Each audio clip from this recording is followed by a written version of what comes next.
और आज सीखेंगे जीएसटीआर टू बी किसे बोलते हैं।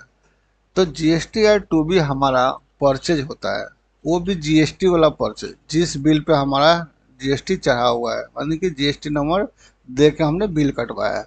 अगर जीएसटी नंबर नहीं दिए हैं, कैश में कटवाए हैं, तो वो टू बी में नहीं दिखता है, यानी कि परचेज में नहीं दिखेगा। तो ये क्या होता है, टू बी ये ऑटो ड्राफ्ट होता है, यानी कि ऑटो जनरेटेड होता है इनपुट टैक्स क्रेडिट, वही परचेज वाला टैक्स, ठीक है, उसको जो आईटीसी आप लोग बोलते हैं। तो वो क्या होता है कि जो सामने वाला सेलर जो अपना पोर्टल पे R1 जो फिल करता है 11 तारीख से पहले, मंथली है तो 13 तारीख से पहले, क्वार्टरली है तो आपको टू बी में शो करने लगता है 14 तारीख से, ठीक है। ये 14 तारीख को देखने लगता है। ये यही लिखा हुआ है रजिस्टर्ड डीलर, मतलब वही है बी टू बी वाला सेल, यानी कि हमारा बी टू बी वाला परचेज, ठीक है। दूसरे को सेल मेरा परचेज टू बी में दिखता है, ठीक है। यही टू बी में दिखता है, तो इसी इसमें तो डिटेल दिखता है पूरा, हम अभी देखते हैं प्रैक्टिकल। तो इसी में से टैक्स सिर्फ आईटीसी थ्री बी जाता है, थ्री बी में टैक्स निकल कर वहाँ पे टैक्स पे करते हैं, ठीक है। तो चलिए एक बार देखते हैं कि टू बी में हमारा परचेज, वो भी रजिस्टर्ड, यानी कि बी टू बी पे मेरा जीएसटी पे कितना बिल कटा हुआ है, कैसे चेक करेंगे ये देखते हैं। तो सबसे पहले लॉगिन करेंगे। लॉगिन करते ही यहाँ रिटर्न डैशबोर्ड है, ये तो आपको पता ही होगा। अब यहाँ पे हमें फाइनेंशियल ईयर 23-24 को देखना है, लास्ट क्वार्टर सही है, मार्च को देखना है, ठीक है। सर्च कीजिए। फाइल तो हमने कर दिया है क्योंकि ड्यू डेट निकल गया इसका, कोई बात नहीं, हम फिर भी सीखेंगे एक एक करके। देखिए इस पे लिखा हुआ है बकायदा, auto drafted ITC statement for the month to be, इसको फिल व्यू कीजिए। देखिए यहाँ पे समरी दिखा रहा है, तो इतना से काम नहीं चलेगा, ये तो हमें दिख रहा है, अब इसका भी कब देखना है। तो यहाँ देखिए all other ITC registered dealer, इस पर क्लिक कीजिए। उसके बाद देखिए मैंने बोला था ना बी टू बी का ही दिखाएगा, यानी कि रजिस्टर्ड डीलर जीएसटी वाला ही दिखाएगा, तो वही है, तो इस पे क्लिक करते हैं। अब देखिए आपके पास कितना बिल आ रहा है परचेज का, 3 बिल है।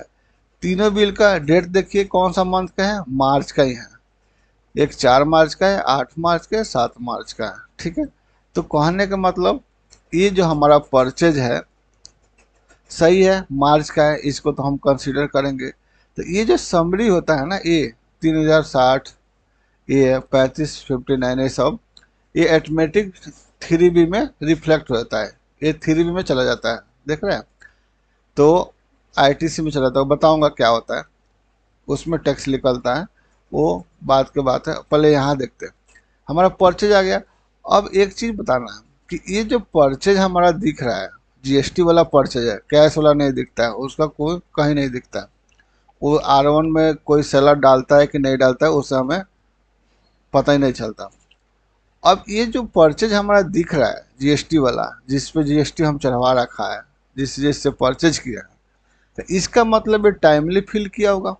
टाइमली बोले तो 11 तारीख से पहले किया होगा, यानी तो क्वार्टरली होगा तो 13 तारीख से पहले किया होगा, ठीक है। इसीलिए यहाँ पे दिख रहा है। अगर एक दिन भी लेट करता, मंथली रहता और एक दिन भी लेट करता, तो ये इसमें नहीं दिखता, फिर अप्रैल महीना में दिखता है, लेकिन ये डेट मार्च का ही रहता। तो चलिए टाइमली फिल कर दिया है, यहाँ पे दिख रहा है। तो ये जो समरी है, ये हमारा आईटीसी है, इनपुट टैक्स क्रेडिट है, जो कि सेल टैक्स में से माइनस होकर जो बचता है उसको टैक्स पे करते हैं। तो ये जो काम है हमें थ्री बी में होता है। अभी हम बताना था कि ये टू बी में परचेज कैसे रिफ्लेक्ट होता है, कहाँ पे चेक करते हैं, ठीक है। तो ध्यान से देखिएगा, यहाँ पे एरो बना है, यहाँ पे क्लिक करके यहाँ पे बी टू बी में इनवॉइसेस में क्लिक करेंगे तो ये सारा चीज़ दिखाएगा। अब आपके पास जितना भी बिल है परचेज का, यहाँ से मैच कराएंगे, ठीक है, कि मेरा बिल जितना परचेज है सब यहाँ पे शो कर रहा है कि नहीं कर रहा है। अगर नहीं कर रहा है तो उसका दो रीजन है, हो सकता है वो डाला ही नहीं है, भूल गया, वो अगला महीना डालेगा तो अगला महीना दिख जाएगा, तो उसको मैनुअली में सेटअप, मैनुअली हम टाइप करना बताएंगे कैसे करेंगे थ्री बी में। और नहीं तो एक दिन लेट कर दिया होगा तो अगला महीना दिखाएगा, तो अभी भी हम लोग क्लेम कर लेंगे आराम से, ठीक है।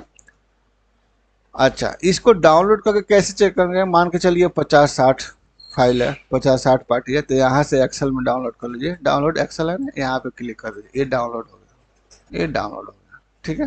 तो यहाँ से एक एक करके चेक करते रहिए, चाहे फिल्टर लगा के आप चेक कर सकते हैं। ठीक है। तो हमें आज बेसिकली ये सीखना था कि परचेज वाला इनवॉइस कहाँ पे चेक होता है। ठीक है। इसके बाद हम लोग 2A सीखेंगे, ये तक 2B है। 2A सीखेंगे कि उसमें क्या क्या होता है, रिफ्लेक्ट होता है, वो भी ऑटो ड्राफ्ट होता है जो। और उसके बाद 3B पे आएंगे। अभी बहुत सारा रिटर्न है, तो हम एक एक करके पढ़ेंगे इसको। इसमें भी बहुत सारा कॉन्सेप्ट है, तो अभी सिर्फ आज हम सिखाएंगे कि परचेज हमारा बिल कहाँ पे दिखता है। ठीक है। अगर नहीं दिखता है तो उस पार्टी से बात करेंगे कि आपने बिल नहीं डाले, कि अगला महीने डालेंगे, कि छूट गया, कि क्या दिक्कत है। ठीक है। तो आज के लिए इतना ही है। Thank you so much.